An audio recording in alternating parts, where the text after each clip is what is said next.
প্রতিদিনকার ন্যায় আজও বাঁধন বাড়ি ফিরে দেখল তার বোন নিহা বাড়িতে নেই।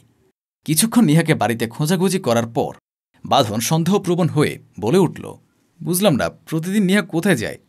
ম্যাক্সিমাম টাইম এখন বাড়িতে ফিরে নিহাকে পাওয়া যায় না, ব্যাপারটা কি? তড়িঘড়ি করে বাঁধন নিহার নাম্বারে কল করল। অমনি বাড়ির কলিং বেল বেজে উঠল। বাঁধন দরজা খুলে দিল। জোরপূর্বক হেসে নিহা বাঁধনের দিকে তাকাতেই বাঁধন ভ্রুকুচকে বলল, কি ব্যাপার, কোথায় গিয়েছিলে তুমি? ওই তো একটু শপিংয়ে গিয়েছিলাম। তুমি তো জানোই বাঁধন, প্রতিদিন একবার হলেও আমাকে এদিক ওদিক একটু বের হতে হয়। আগে তো এই অভ্যাস ছিল না তোমার মধ্যে, এ বাড়িতে আসার পর থেকে দেখছি তোমার এই অভ্যাস। এ আবার কেমন কথা বাঁধন? আগে তো যৌথ পরিবারে ছিলাম, তাই নিজের খেয়াল খুশি মতো চলতে পারিনি। কিন্তু এখন যেহেতু নিজের আলাদা সংসার হয়েছে, সেহেতু আমি আমার মর্জি মতো চলতেই পারি। কথাগুলো বলে নিহা বাঁধনকে উপেক্ষা করে তার রুমের দিকে হেঁটে চলে গেল। সদর দরজা লাগিয়ে বাঁধন ড্রয়িং রুমের সোফায় বসে চিন্তিত গলায় বলল, নিহাকে এবার থেকে আমার চোখে চোখে রাখতে হবে। তার চালচলন দেখে আমার সুবিধার মনে হচ্ছে না। রাতে এক টেবিলে খেতে বসল বাঁধন ও নিহা। বাঁধন তার খাবারটা ঠিকঠাকভাবে খেলেও নিহা খাবার খাচ্ছে কম, ফোন ঘাটছে বেশি। ফোনের দিকে তাকিয়ে কেমন মুচকি মুচকি হাসছেও। বাঁধন রেগে গিয়ে শক্ত গলায় বলল, খাবার সামনে রেখে তুমি কার সাথে এভাবে হেসে হেসে কথা বলছো নিহা? নিহা থতমত খেয়ে যায়। কার সাথে আবার কথা বলবো? আমি মিমস পড়ে হাসছিলাম। খাবার খেতে বসে ফোন ঘাটার অভ্যাসটাও কি তোমার আগে ছিল? হ্যাঁ, কিন্তু আগে তো। বুঝেছি, আগে তো যৌথ পরিবারে ছিলে, তাই নিজের মন মর্জি মতো চলতে পারোনি, তাই তো? হ্যাঁ, তাই। রাগে রিরি করে বাঁধন খাবার না খেয়েই খাবার টেবিল ছেড়ে উঠে গেল। নিহা এ বিষয়ে মাথা ঘামাল না। সে তার নিজের মতো করে ফোন ঘাঁটতে লাগলো, হাসতে লাগলো। বিছানার উপর শুয়ে বাঁধন মাথায় হাত রেখে বলল, নিহার মধ্যে অনেক পরিবর্তন এসে গেছে, হয়তো নতুন কেউ তার জীবন এসেছে। উফ, ভাবতে বুকটা কেমন করে উঠছে। নিহার ফোনটা আমার একবার চেক করতেই হবে। নিহা যখন ঘুমাবে তখনই কাজটা করতে হবে আমার। তবে এর আগে ওর ইনবক্সটা আমার একটু চেক করতে হবে। ফেসবুক পাসওয়ার্ড তো আমার কাছেই আছে। অনেকবার চেষ্টা করেও বাঁধন নিহার ফেসবুক অ্যাকাউন্টে ঢুকতে পারল না, রং পাসওয়ার্ড দেখাচ্ছে। বাঁধন বুঝতে পারল নিহা তার ফেসবুক পাসওয়ার্ড চেঞ্জ করে ফেলেছে। ইতিমধ্যে ঘুমানোর জন্য নিহা বাঁধনের পাশে শুতেই বাঁধন বলল, নিহা, তুমি কি তোমার ফেসবুক পাসওয়ার্ড চেঞ্জ করেছ? রাগান্বিত গলায় নিহা বলল, মানে তুমি কি আমার ফেসবুকে ঢোকার চেষ্টা করেছো? চেষ্টা না করলে তো তোমাকে প্রশ্নটা করতাম না, তাই না? লিমিটের মধ্যে থাকো বাঁধন, সবার লাইফেই একটা পার্সোনাল স্পেস থাকা দরকার। আর কখনো যেন না শুনি তুমি আমার ফেসবুকে ঢোকার চেষ্টা করেছো। আগে তো তুমি এমন ছিলে না নিহা, তুমি নিজ থেকে তোমার ফেসবুক পাসওয়ার্ড আমাকে দিয়েছিলে। এখন হুট করে তোমার মনে হলো তোমার লাইফে পার্সোনাল স্পেস থাকা দরকার? হ্যাঁ, মনে হলো। এখন কি এই মাঝরাতে তুমি আমার সাথে ঝগড়া করবে? ঝগড়া আমি করছি না, ঝগড়া তুমি করছো। তোমার ব্যবহার আচরণ আমাকে বাধ্য করছে ঝগড়া করতে। রাগ দেখিয়ে নিহা তার মাথার বালিশ নিয়ে মেঝেতে অন্য পাশ ফিরে শুয়ে পড়ল। বাঁধন আরও খেপে গিয়ে বলল, কি ব্যাপার নিহা, তুমি ফ্লোরে শুলে কেন? তোমার সাথে এক বিছানায় থেকে ঝগড়া করব নাকি? দয়া করে আর কোনো কথা বাড়িও না প্লিজ, আমাকে ঘুমোতে দাও। বিছানায় একা শুয়ে পড়ল বাঁধন। অপেক্ষা করতে লাগলো নিহা কখন ঘুমাবে। ঘণ্টাখানেক পর নিহার চোখ লেগে আসতেই বাঁধন চুপি চুপি নিহার ফোন ঘাঁটা শুরু করল। মেসেঞ্জার, হোয়াটসঅ্যাপ, গ্যালারি সব কিছু চেক করেও বাঁধন নিহার বিরুদ্ধে কোনো প্রমাণ পেল না। স্বস্তির নিঃশ্বাস ফেলে বাঁধন বলল, যাক বাবা, আমি যে সন্দেহ করেছিলাম তার কিছুই হয়নি। চলো, নিহা তার মন মতো, একটুখানি পার্সোনাল স্পেস তাকে দেওয়াই যায়। বিছানায় এসে ঘুমিয়ে পড়ল বাঁধন। সকাল হতে বাঁধন সকালের নাস্তা সেরে অফিসের উদ্দেশ্যে রওনা হয়ে গেল। এর ঘণ্টাখানেক পর বাড়ির কলিং বেল বেজে উঠল। ছুটে গিয়ে নিহা দরজা খুলে তার দেবর আদিলকে দেখেই মিষ্টি হেসে বলল, এত দেরি করলে যে আসতে? কেন, আমার জন্য বুঝি খুব অপেক্ষা করছিলে? আমার সব অপেক্ষা তো এখন তোমাকে ঘিরেই আদিল। রুমে এসো, আগে বসে কথা বলো। আদিলকে নিয়ে নিহা তার বেডরুমে গেল। আদিলের পাশে বসে আদরে গলায় বলল, ইস, কেমন ঘামাচ্ছ তুমি। তোমার ভাইয়াকে বলে আমি কাল বা পরশুর মধ্যেই এসি আনার ব্যবস্থা করব। অন্তত যেটুকু সময় তুমি আমার কাছে থাকো একটু রিল্যাক্সে তো থাকতে পারবে।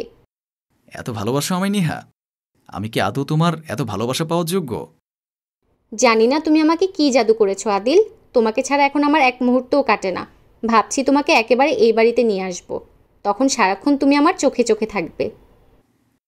না নিহা, এই কাজটা তুমি এখন ভুলেও করো না। আমরা এক বাড়িতে থাকলে ভাইয়া আমাদের সন্দেহ করবে। সন্দেহ করলে করবে, এতে আমাদের কি? তাছাড়া একদিন না একদিন তো তোমার ভাইয়া আমাদের সম্পর্কে সব জানবেই। এখন জানলে সমস্যা কি?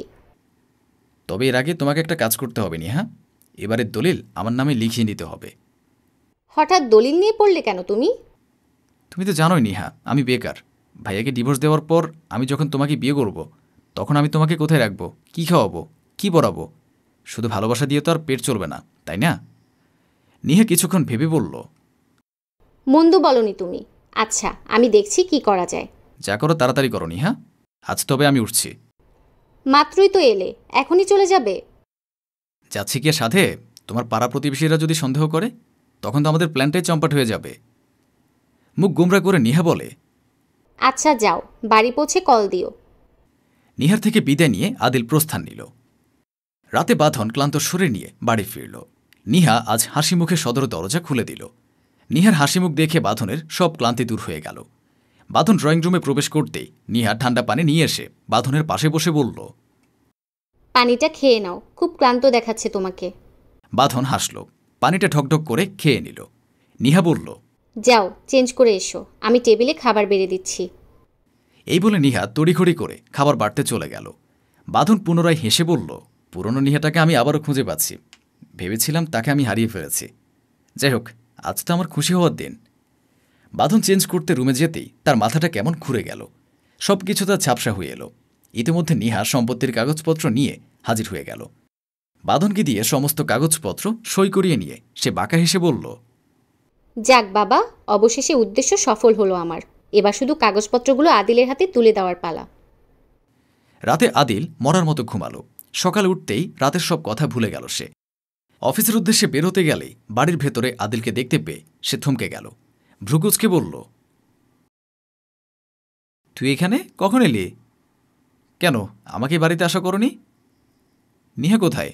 নিহা দেখেছে তোকে বাড়িতে আসতে? নিহাই তো দরজা খুলে দিয়েছে। নিহাকে তুই নাম ধরে ডাকছিস কেন? ডাকবো না, নিহা তো আমার জানে মান। হতবাক হয়ে দাঁড়িয়ে রইল বাঁধন। অট্ট হাসি দিল আদিল। আদিলের পাশাপাশি দাঁড়িয়ে নিহাও অট্ট হেসে বাঁধনকে বলল, কি হলো, আদিলকে দেখে পিলে চমকে গেল? এইটুকুতেই এই অবস্থা? যখন জানতে পারবে আদিলের সাথে প্রেমের সম্পর্ক রয়েছে, 2 দিন পর আমরা বিয়ে করছি, এই বাড়ির মালকিন এখন থেকে আদিল, তখন কি করবে? বাঁধন অবাকের পর অবাক হচ্ছিল। শুকনো গলায় বলল, মানে এসব কি বলছো তুমি?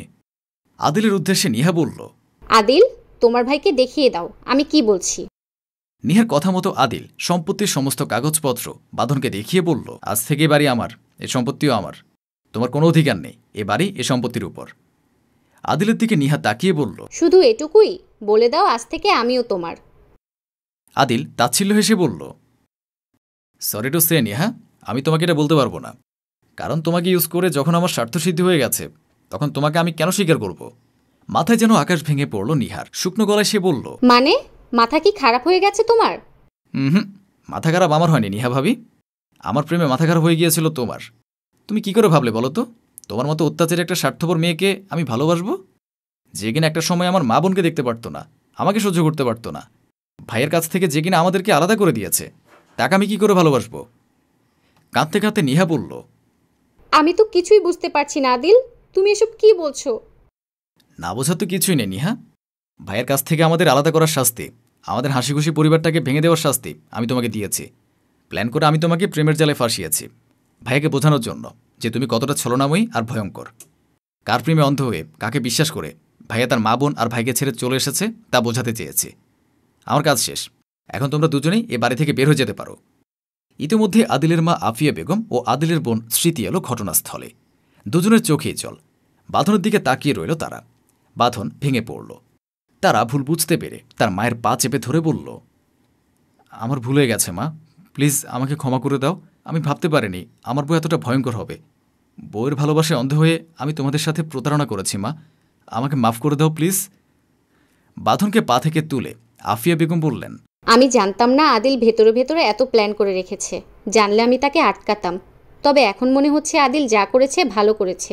অন্তত তুই তো তোর ভুলটা বুঝতে পারলি। সম্পত্তির সমস্ত দলিল আদিল বাঁধনের হাতে তুলে দিয়ে বলল, তোমার সম্পত্তি তুমি নিয়ে যাও ভাইয়া, ভাবির মুখোশ খোলার জন্য আর তোমাকে সঠিক পথ দেখানোর জন্যই আমি নোংরা প্ল্যানটা করেছিলাম। এখন যেহেতু আমার প্ল্যান সাকসেসফুল হয়ে গেছে, তাই সম্পত্তির আমার কোনো প্রয়োজন নেই। আদিলকে জড়িয়ে ধরে বাঁধন চোখের জল ছেড়ে বলল, থ্যাঙ্কস ভাই, আমার চোখ খুলে দেওয়ার জন্য। আমি তোর এই উপকারের কথা আজীবন মনে রাখব। আদিলকে ছেড়ে বাঁধন মাথা নুইয়ে কাঁদতে থাকা নিহার দিকে তাকিয়ে বলল, আমি ভাবতে পারিনি নিহা, আমার অকৃত্রিম ভালোবাসার বিনিময়ে তুমি আমাকে ঠকাচ্ছিলে। আমি তোমাকে কখনো ক্ষমা করব না। এক্ষুনি বাড়ি থেকে বের হয়ে যাও তুমি। খুব দ্রুত তোমার কাছে ডিভোর্স পেপার পৌঁছে যাবে। কাকুতি মিনতি করে নিহা বাঁধনের পা চেপে ধরে বলল, না বাঁধন, আমার এত বড় সর্বনাশ করো না তুমি। আমি মানছি আমি যা করেছি ভুল করেছি। পরবর্তীতে আর এই ভুল আমার দ্বারা হবে না। প্লিজ এবারের জন্য আমাকে ক্ষমা করে দাও। প্রয়োজনে আমি তোমাদের বাড়িতে কাজের মেয়ে হয়ে থাকবো, তবু আমাকে তুমি ছেড়ে দিও না। বিশ্বাসঘাতকের কোনো ক্ষমা নেই। এই বলে বাঁধন নিহাকে ঘাড় ধাক্কা দিয়ে বাড়ি থেকে বের করে দিল। নিহা তার পাপের শাস্তি পেল। বাঁধন নতুন করে তার পরিবারকে নিয়ে সুখে শান্তিতে বাঁচতে লাগল।